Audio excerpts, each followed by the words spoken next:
una iglesia. Quiero avanzarle que si el Señor nos da vida, el día de mañana estaremos hablando acerca de las características de una verdadera iglesia.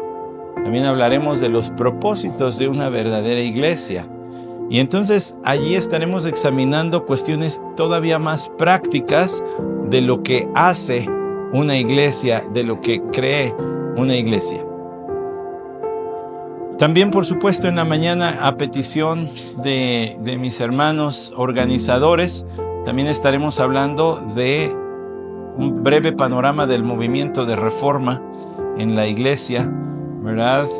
Y quiénes fueron sus principales figuras, aunque sin duda la principal figura es Dios. Bueno, los hombres que Dios usó para ese movimiento de reforma, lo estaremos hablando. ¿Y cuáles son las consecuencias que ha dejado el movimiento de reforma en el mundo? Las naciones se pueden distinguir entre aquellas que abrazaron la reforma, como se le ha llamado malamente, la reforma protestante.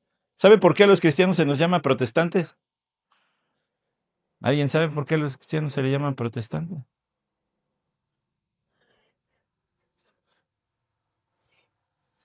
Exactamente, porque Martín Lutero junto con otros protestaron de que la Iglesia Católica había convertido la fe en un negocio y entonces allí se tachó como protestantes a los cristianos. Por eso se nos llama protestantes hasta el día de hoy. Pues ni protestamos casi nada, pero pues nos siguen llamando protestantes. Mañana vamos a hablar del movimiento de la reforma, repito, malamente llamada reforma protestante. Y también hablaremos de cuáles son las consecuencias. ¿Usted sabe cómo se trató de frenar y se frenó en México la influencia de la reforma europea, la reforma cristiana? ¿Cómo se frenó en México? ¿Ustedes lo saben? Esas sí no se las voy a decir, van a tener que venir mañana. Porque si no, ya van a decir, no, ¿para qué llegamos? Ya la platico. Mejor vamos a entrar al tema de esta segunda oportunidad de compartir con ustedes. Es el tema eclesiología. Eclesiología es una palabra muy elegante, muy digna. Y es bueno que la sepamos, que la conozcamos. ¿Qué es la eclesiología? La eclesiología es la doctrina de la iglesia. Hace rato usted me escuchó decir el término eclesía, que son la convocación. De ahí proviene el término iglesia. La eclesiología, la palabra que está ahí al frente, son la fusión, la unión de dos términos. Uno de ellos es eclesía, es un término griego, y el otro término es logos. Logos quiere decir palabra, verbo o discurso. La eclesiología es el discurso bíblico acerca de la iglesia. Es decir, lo que se estudia cuando se estudia eclesiología es lo que Dios dijo en su palabra acerca de la iglesia. Un estudio sobre la naturaleza, identidad y propósito de la comunidad de creyentes a través de los siglos. Eso es la eclesiología. Bueno, primero déjeme hablarle de lo que es la naturaleza de la iglesia. Tendríamos que decir también ¿qué no es la iglesia? ¿Ha usted escuchado? Voy a la iglesia, al rato nos vemos. ¿Ha escuchado a alguien que dice, voy a la iglesia, nos vemos al rato o algo así? Tache. Diría la maestra de mi hija en la primaria, tache guarache. Usted no va a la iglesia, usted va al templo. Usted va con la iglesia, porque la iglesia somos las personas, pero no los edificios. Los católicos le pueden decir, allí está la iglesia de santo no sé cuál. Pues es su asunto. Nosotros los cristianos tenemos que hablar con propiedad. La iglesia no es el templo, no es el lugar. La iglesia son las personas. Hace rato dijimos, los que creemos en Cristo Jesús, habitados por el Espíritu Santo, y lo que ya mencioné. Nosotros somos la iglesia. Sin embargo, la iglesia no es un local, tampoco es un club para cristianos, tampoco es una asociación de beneficencia, aunque hacemos el bien a la comunidad. De hecho, tenemos Brigada Médico Evangelística aquí en el mes de mayo, en este sitio. Entonces hacemos el bien, pero con el propósito de llevar el evangelio, no nada más hacer el bien por hacer el bien. ¿Okay? Eso es lo que hacemos. Esa brigada que acabo de mencionar brevemente, mañana le vamos a poner allí los datos, pero es en conjunto con la iglesia que tengo el privilegio de pastorear y donde está Isaí como miembro y también como coordinador de esta brigada. Ustedes lo ven ahí muy tranquilito, pero el hermano y su esposa son una perinola. El día que hablamos de una brigada evangelística, no, hombre, me dejaron así como, hoy, estos hermanos sí saben de lo que hablan. Entonces, por eso también está aquí. Bueno, pero una iglesia no es un grupo de personas simplemente con interés religioso. La iglesia es el cuerpo de Cristo, son los redimidos, somos los salvos. Entonces, hermanos, esto tiene que ser muy claro. Nosotros no nos reunimos porque sí. Nosotros no nos reunimos nada más para ver qué pasa. La iglesia tiene una membresía y esa membresía no es como las membresías de algunas tiendas, ¿verdad? Hay quien tiene su membresía de Coppel, ¿no? Y tiene beneficios. Hay quienes tenemos membresía de esas tiendas grandototas llamadas Costco, ¿verdad? La iglesia no reparte credenciales de miembros. Sin embargo, hay un compromiso delante de Dios de que yo voy a apoyar a esta iglesia en el servicio, en la adoración, voy a edificar a mis hermanos, voy a ayudar a cuidar de sus vidas, que no se aparten del camino del Señor. Eso es ser miembro de una iglesia. Entonces la iglesia es un compromiso que tenemos delante de Dios y con los hermanos de ser miembros de una iglesia local. No se puede ser miembro de todos lados. Hace años tuve el privilegio de compartirle el evangelio a un hombre católico que incluso servía junto a los sacerdotes ahí de la catedral del centro de la Ciudad de México, de la que está en el Zócalo. Y se convirtió al evangelio. Pero obviamente él tenía algunas costumbres que traía de la iglesia católica. Entonces me decía, es que no vine el domingo, pastor, porque el domingo pasado porque salí de paseo con mi familia. Pero no se preocupe, me encontré una iglesia cristiana allá en el pueblo donde andábamos y me metí. ¿Usted cree que eso es correcto? Pues no, si lo va a hacer cada 8 días, no. Si es esa conducta católica, pues aquí hay una capilla, aquí hay un templecito, ya me agarró la hora de la misa, pues me meto aquí. Pero usted tiene un compromiso de reunirse en una iglesia local cristiana, no de andar allí en todas. ¿O es usted pastor de todos los cristianos de todos lados, hermano? ¿O usted, mi hermano, tiene una congregación definida, cierto? Un grupo de personas que se identifican como la Iglesia Cristiana Renovación en la Ciudad de México. Esa es mi iglesia. Amo a muchos, los amo a ustedes. Amo a muchos hermanos, pero soy responsable de aquellos, no de todos los cristianos que se crucen en mi camino. ¿Vamos ahí bien o no? Nadie está sentido, ¿verdad? Nadie dice feo. Yo pensaba que... Les amo y todo, pero se entiende que cada quien tiene su pastor. ¿Se entiende eso, verdad? Entonces, tampoco los miembros de la iglesia son miembros de todas las iglesias. Son miembros de su iglesia. No pueden andar por todos lados. Entonces, la naturaleza de la iglesia es que es un grupo definido de creyentes. La iglesia local tiene un grupo de creyentes definido. Sin embargo, permítame hablar en la siguiente diapositiva. En la siguiente diapositiva va a aparecer hasta con un dibujito que yo le puse, espero, ahí está. Ahí está ese dibujito de muchas personas diferentes para hablar del sentido general de la iglesia. ¿Quiénes son la iglesia? La iglesia somos todos los creyentes en el sentido general. Hay una identidad de iglesia local para cada comunidad cristiana de creyentes, pero hay una identidad de iglesia en general para todos los creyentes. Ustedes y yo somos parte de la iglesia en general. No se espante con lo que voy a decir. ¿Dónde está el micrófono? Acá está el micrófono. No se espante con lo que voy a decir. Pero todos somos parte de la iglesia universal. Ahí hasta se me van a... Pero no eso que hablan así como brasileiros. ¿Sabe usted que yo estaba en un programa de radio, en Radio Capital, y después de nosotros antes de nosotros estaban los de la Iglesia Universal? Y si usted iba oyendo la radio, usted decía, aquí están Sage y sus amigos. Bueno, los futbolistas sí saben quién es Sage, ¿no? O Pelé y sus amigos. Todos hablaban así, brasileiro, y estamos aquí, Señor, en tu nombre reunidos. Así como hablan los brasileños el español. Pero usted llegaba a la radio y se veían como nosotros. Eran bien mexicanos, pero fingían el acento brasileño. O sea, la iglesia esta tiene hasta eso falso, pues. No solo su doctrina, hasta el acento falso lo tiene.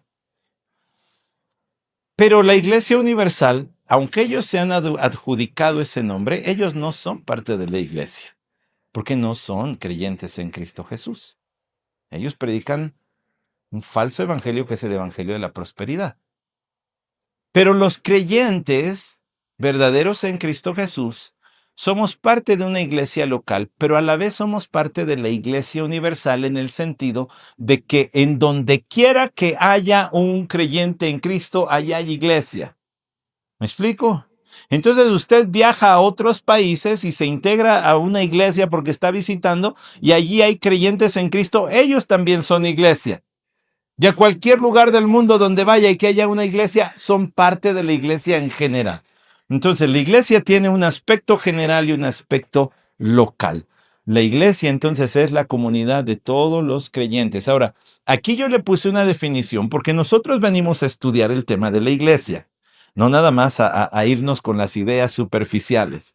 Hay quien dice esta definición que está en el cuadro dorado con la que yo no estoy de acuerdo. Hay quien dice la iglesia son todos los creyentes de todos los tiempos. Yo no estoy de acuerdo. ¿Ustedes? La iglesia son todos los creyentes de todos los tiempos. ¿Están de acuerdo con eso? Porque eso quiere decir que Adán y Eva eran parte de la iglesia. Que David, el rey David, era parte de la iglesia. Moisés era parte de la iglesia. ¿Usted cree que eso es cierto?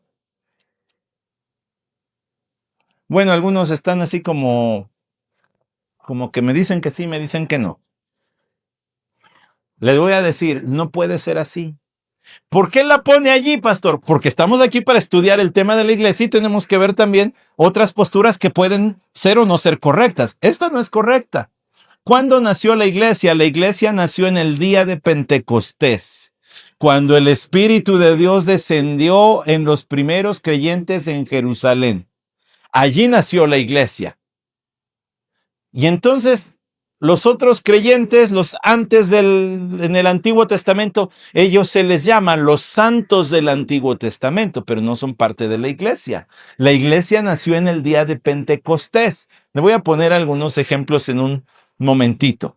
Ahora, ¿cuál es la autoridad de la iglesia local? Es decir, ¿para qué sirve? Por favor, en la siguiente diapositiva. La iglesia local tiene una autoridad institucional. Esto proviene de un librito muy bonito que se llama La membresía de la iglesia y lo puede bajar hasta gratis de internet. Ese está regalado en internet. La iglesia local es la autoridad que Jesús ha instituido en la tierra para confirmar oficialmente nuestra vida cristiana y modelarla. La iglesia da testimonio de que soy un verdadero hijo de Dios. Ojo, la iglesia no me dice que soy, pero reconoce. La iglesia no me hace hijo de Dios, pero reconoce que Dios me hizo su hijo por la fe en Cristo Jesús. Es decir, una de las razones por las que es importante pertenecer a una iglesia local es porque ellos dan testimonio de que soy hijo de Dios. ¿Quién nos da testimonio de que somos hijos de Dios de acuerdo a la Biblia? Aparte de la iglesia. El Espíritu Santo, porque Él dice, Abba Padre. Él da testimonio a nuestro corazón de que soy hijo de Dios. Es decir, ¿quién me hace estar seguro de que soy hijo de Dios? El Espíritu de Dios que habita en mí. Pero mis hermanos y hermanas reconocen que soy hijo de Dios porque ven en mí el fruto espiritual que yo dije hace rato es el carácter cristiano. Y ven en mí el don espiritual que yo dije hace rato es la capacidad de servicio que me da el Señor. ¿Y eso para qué? Para confirmar tu vida cristiana y modelarla. Es decir, para que los creyentes unos a otros nos exhortemos al amor y a las buenas obras como dice la palabra de Dios. Para que unos a otros nos exhortemos. ni los pastores estamos a salvo de ser reprendidos y exhortados, porque 1 Timoteo capítulo 5 dice que a los pastores que andan en pecado, también los que exhortes frente a todos para que todos aprendan a no pecar. Entonces, de los pastores podemos llegar a cometer errores o pecados y no darnos cuenta, y alguien más tiene que venir a decirnos: pastor, a mí se me hace que usted le está regando en esto. ¿Y qué tenemos que hacer? Arrepentirnos delante del Señor y pedir disculpas. Si fue pública la ofensa, pues en público. Si fue en privado, pues en privado. Pero nadie de nosotros está exento de la exhortación mutua para andar en el camino de santidad. Para eso está la iglesia. Pero yo, ¿para qué te voy a...? Bueno, mejor te agarro a ti. ¿Me permites, Isaí, de ejemplo? Ya saben, en mi iglesia ya saben los que están en la primera fila que tarde o temprano les va a tocar. Pero a mí, ¿de qué me sirve exhortarte si ni siquiera sé si eres creyente? ¿Le estoy pidiendo peras al olmo, no? Si tú eres creyente, entonces estás sujeto a la exhortación y al ánimo de la iglesia para andar en santidad. Si no eres creyente, pues te predico el evangelio. Pero no te puedo exigir que andes en santidad. Entonces, la iglesia es importante porque ellos dicen: Él es hijo de Dios. Esperamos entonces que se comporte como hijo de Dios, y si no, aquí estamos para echarle la mano y exhortarle y disipularle hasta que supere el pecado con el que está batallando. ¿Vamos bien o vamos mal? ¿Ya vio por qué es necesario tener la identidad bien clara de quién sí es hijo de Dios en la iglesia y quién no? Para eso sirve tener una lista de miembros. Porque perdóneme, pero yo no voy a ser responsable de entregarle cuentas al Señor de todos los que se atraviesen en mi camino. Soy responsable de predicarle el evangelio al que se atraviese, al que se me ponga enfrente. Pero por el cuidado de su alma, no. Allí sí no. Eso solamente los miembros de mi iglesia que han sido puestos bajo mi pastorado. Y de usted, de los otros hermanos y hermanas de la iglesia que son parte de su iglesia, usted es responsable también. Ustedes son responsables también. Los de allá también son responsables de cuidar la salud de esos hermanos y esas hermanas. Es una labor en conjunto, en equipo. No es nada más así. ¿Vamos bien hasta aquí? Por eso es necesario que sepamos cuál es la autoridad de la iglesia ahora. Dice allí ciudadanía espiritual. La iglesia local funciona como guardiana de tu ciudadanía en la actual nación prometida de Cristo y confirmando tu caminar como discípulo. No es que la iglesia no está nada más para esto. Te estamos preparando para el cielo. A ver, quiero que esto entre en nuestra cabecita y ahí lo reposemos tantito en ese pensamiento. La iglesia me está preparando para vivir en el cielo. Por medio de enseñarme la palabra de Dios, de discipularme, la iglesia me está preparando para ir al cielo. Es decir, los propósitos de la iglesia no están encerrados en esta tierra, sino que se proyectan a la vida eterna. ¿Cuántos aquí dan clase a niños en sus iglesias? Alcen su mano y mantengan arriba. ¿Cuántos aquí dan clase a los niños? Gracias. Eso. Ya pueden bajar. Mis hermanos, mis hermanas, ustedes tienen una labor de profunda responsabilidad. Porque en las iglesias, el grupo de inconversitos que van felices al templo son los niños. Cuando llegan a la adolescencia sin creer en Cristo, ya no van tan felices. Pero los niños, aunque no hayan creído en Cristo, muchos de ellos van felices.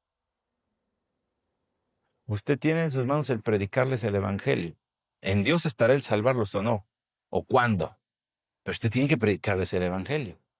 ¿Cuántos aquí trabajan con adolescentes? Alcen su mano. ¿Con jóvenes? ¿Okay? ¿Con adultos? ¿Maestros de adultos? permítame decirle lo siguiente. Todos nosotros tenemos una responsabilidad ante Dios de cuidar la vida de los demás en nuestra iglesia. No es asunto solo de los pastores, porque esa presión no se puede. No se puede. Es demasiado trabajo. ¿A qué horas disipulo a todos? ¿A qué horas le enseño a todos? ¿A qué horas les llamo o les visito a todos? Porque además de todo, al pastor queremos, pues que mantenga su hogar dignamente, ¿verdad? Que tenga a sus hijos en sujeción, como dice la Escritura, ¿verdad? Que ame a su esposa y la trate bonito y la atienda bien, ¿verdad? Que cuide su cuerpo, porque pues que ponga ejemplo de que se cuida su templo del Espíritu Santo. Pero además queremos que nos visite a todos. Y queremos que nos llame a todos. Pero eso sí, no sea que vaya a descuidar el estudio de la palabra, porque a lo mejor nos trae sermoncitos allí al vaporcito. No, que le estudie. ¿A qué horas, mis hermanos? Si no se cuidan unos a otros, ¿de dónde creen que vamos a sacar tiempo los pastores? No se puede. Todos tienen que entrarle al cuidado espiritual mutuo. Esa es la realidad. Y no solamente es porque yo lo diga aquí como, hoy ahora sí el hermano Santi vino a soltar sus inquietudes. No, es que lo dice la Escritura. Para muestra basta un botón. Vaya, por favor, a Colosenses capítulo 3.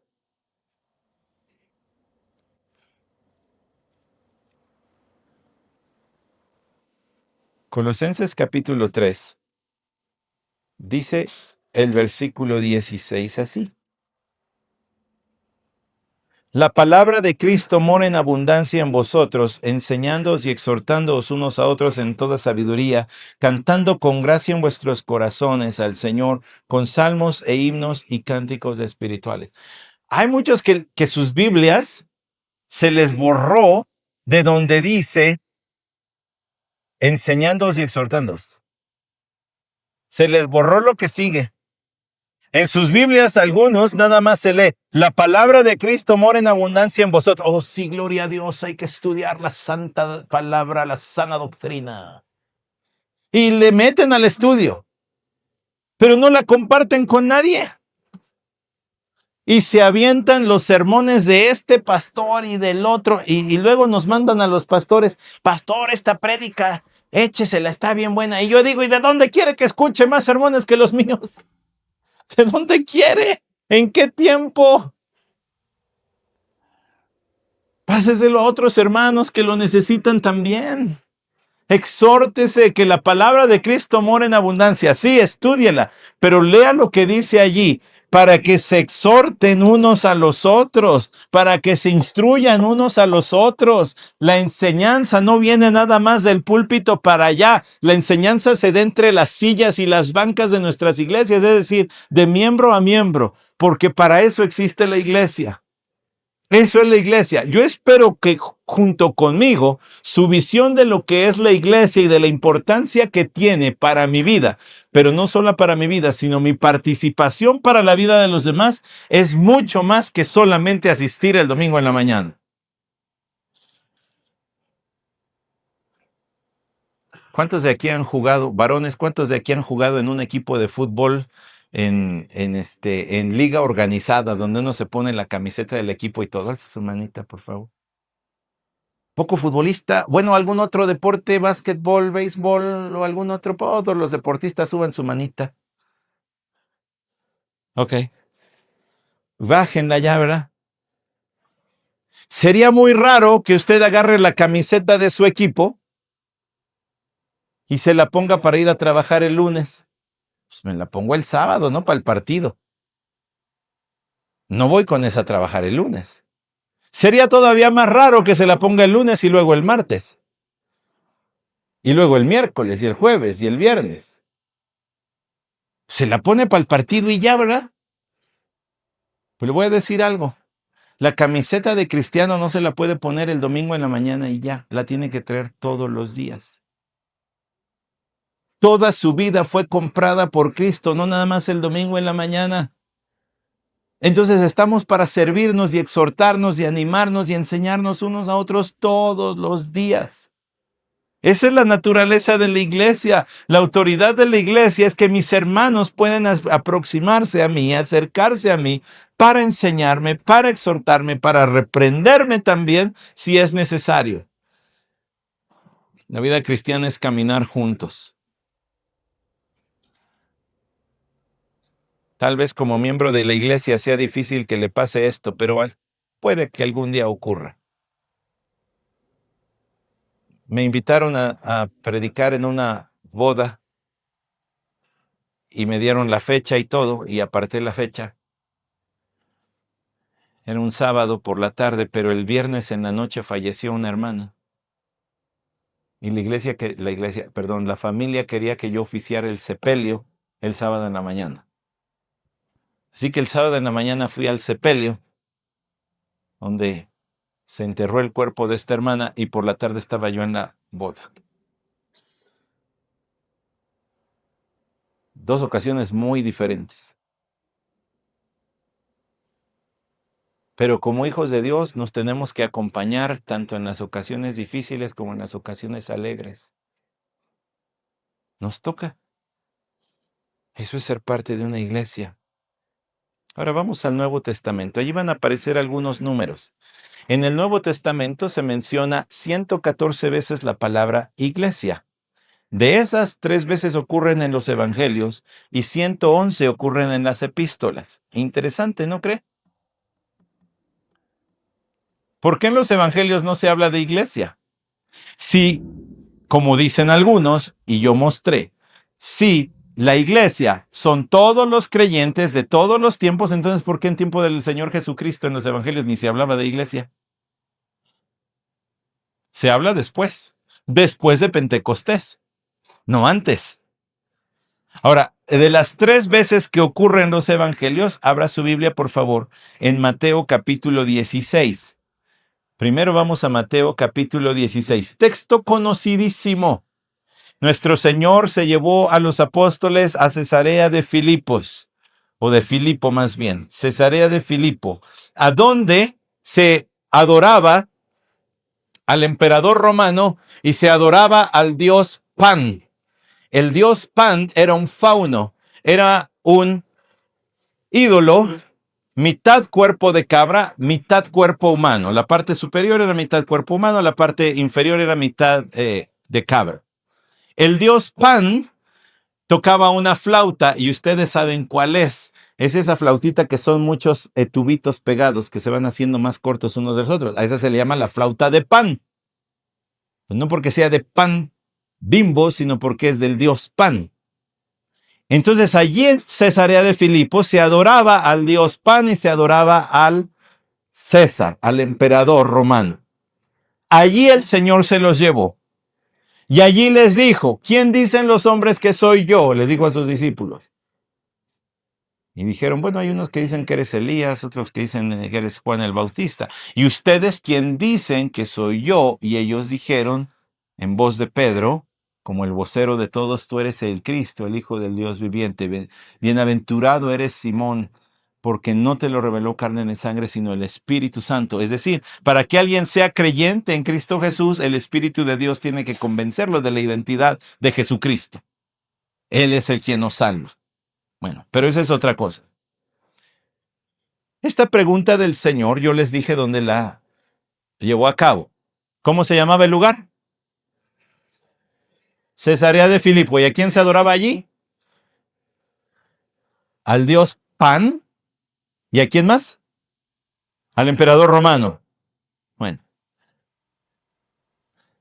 La pregunta del Señor era tan peligrosa como meterte a la Basílica de Guadalupe en la Ciudad de México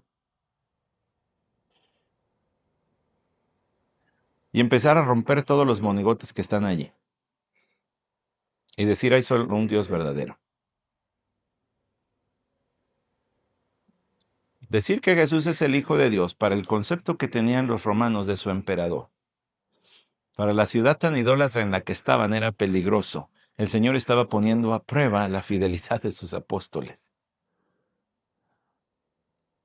Pero una cosita más que hay que decir es que allí, esto está en Mateo capítulo, el Señor le dijo, versículo 18, y yo también te digo que tú eres Pedro, y sobre esta roca edificaré mi iglesia, y las puertas del Hades no prevalecerán contra ella.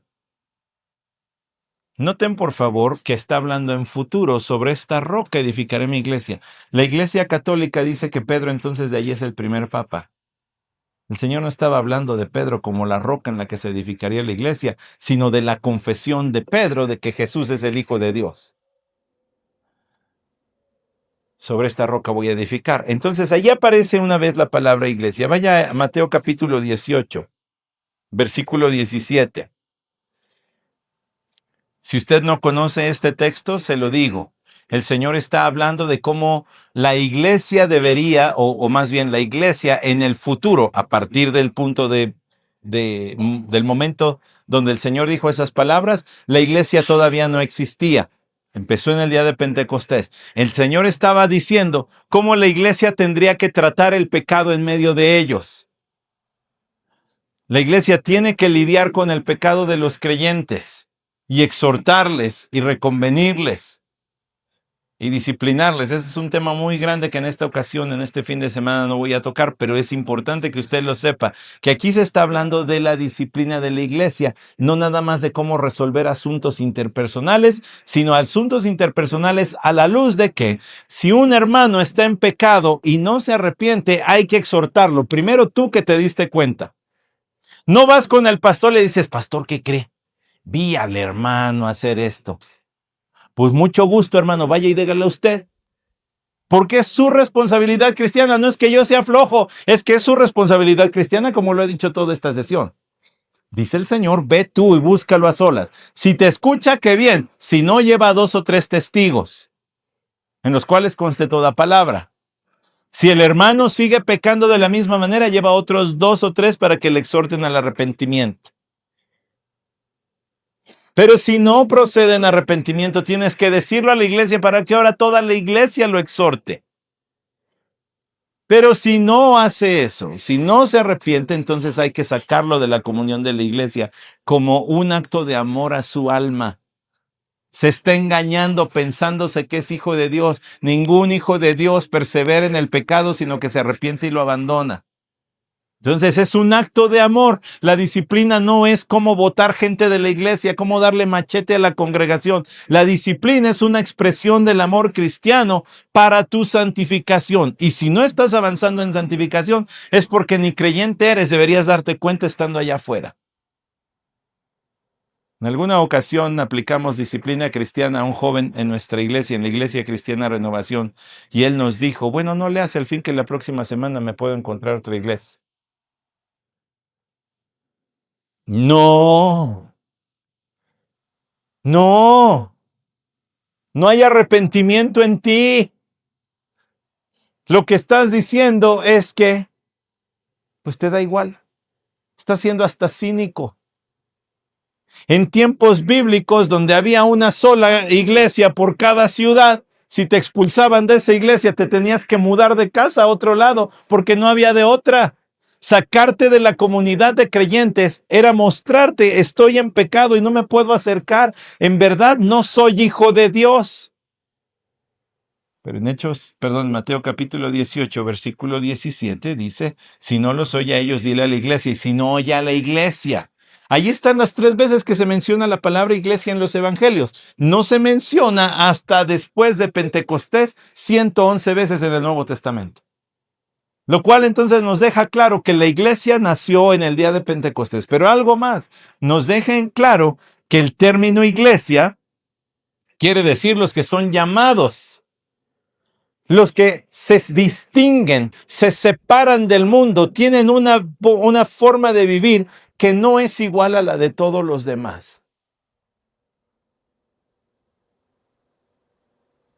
Con dolor, con tristeza, deberíamos acercarnos a un hermano, a una hermana, joven o adulto, que no, su vida no parece de haber un cambio, que dice que ha creído, pero en realidad su vida sigue siendo igual que antes que dijera que había creído, y hay que decirle, examina tu vida, hermano, examina tu vida, hermana, no sea que te estés engañando. Porque donde habita el Espíritu de Dios, no puede haber la misma vida que cuando no habitaba en ti. Es una contradicción de términos eso. Si no hay un cambio real, lo más probable es que haya un engaño real en tu corazón.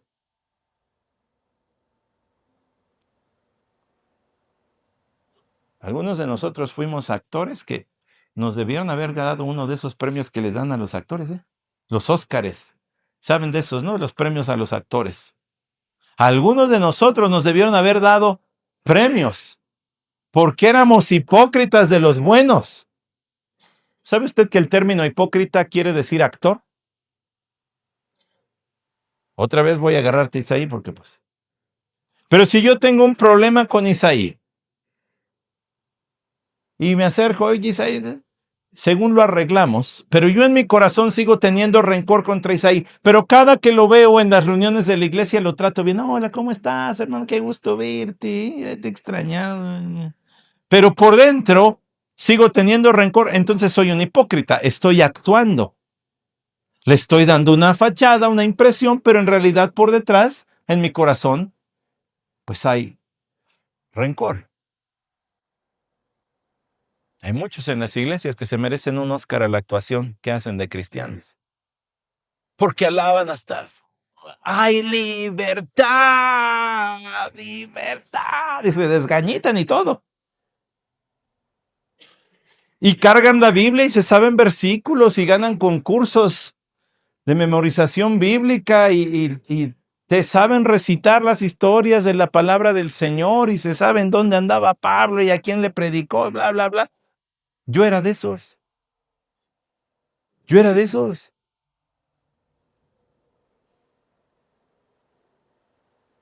Entonces la iglesia tiene que ser muy clara en que son los llamados. Ahí va a aparecer en el trasfondo del griego clásico con un dibujito de una asamblea ese.